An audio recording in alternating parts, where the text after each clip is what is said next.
တို့ရဲ့ KD Dragon Lofer နေပြီးတော့လူကြီးမင်းတို့အတွက်တရားမှမှုဆိုင်ရာကိစ္စများနဲ့ပတ်သက်ပြီးမိကုံးများစွာနဲ့ဖုန်းခေါ်ဆိုခြင်းအဖြစ်ဖြေချပေးတဲ့ကိစ္စကိုကျွန်တော်တို့ဆောင်ရွက်ပေးပါတယ်လူပုတ်ကိုတူချင်းကုမ္ပဏီများအဖွဲ့အစည်းများ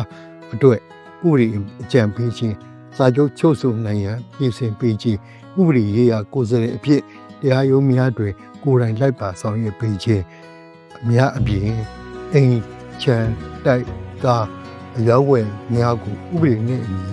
ဝန်ဆောင်မှုပေးခြင်းစာချုပ်ချုပ်ဆိုပေးခြင်းစတဲ့ဝန်ဆောင်မှုများကိုဆောင်ရွက်ပေးတာအပြင်တရားရုံးအစစ်အစစ်မှာယူခံဝေရောက်လိုသူများအတွက်ကြွားကျင်ရှိနေများဖြင့် KD Dragon Lofer မှာ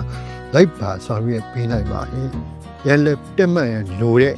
ဥပဒေနဲ့မညီတဲ့အမိန့်ဆုံးဖြတ်ချက်တွေကိုယာရုလက်ရှိသူတို့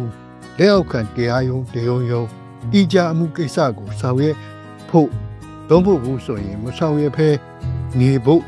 စစ်ဆိုရဲ့အမိန့်ကိုချမှတ်နိုင်တဲ့အတွက်တရားစွတ်တော်တို့ကြောက်ထားနိုင်ရန်အတွက်ဆောင်ရွက်ပေးခြင်းကိစ္စကိုကျွန်တော်တို့ဆောင်ရွက်နိုင်ပါတယ်။စတဲ့ဥပဒေဝန်ဆောင်မှုတွေ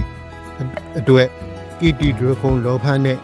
ယုံကြည်စွာဆက်သွယ်ဆောင်ရွက်နိုင်ဖြစ်ကြောင်းသတင်းကောင်းပါလိုက်ရပါတယ်။ဥပဒေနဲ့အညီတရားမျှတမှုရရှိရေး KD Dragon Lofer နဲ့အတူဆောင်ရွက်ပြီးအမှတ်၈အင်ဂျီလန်ရပိတ်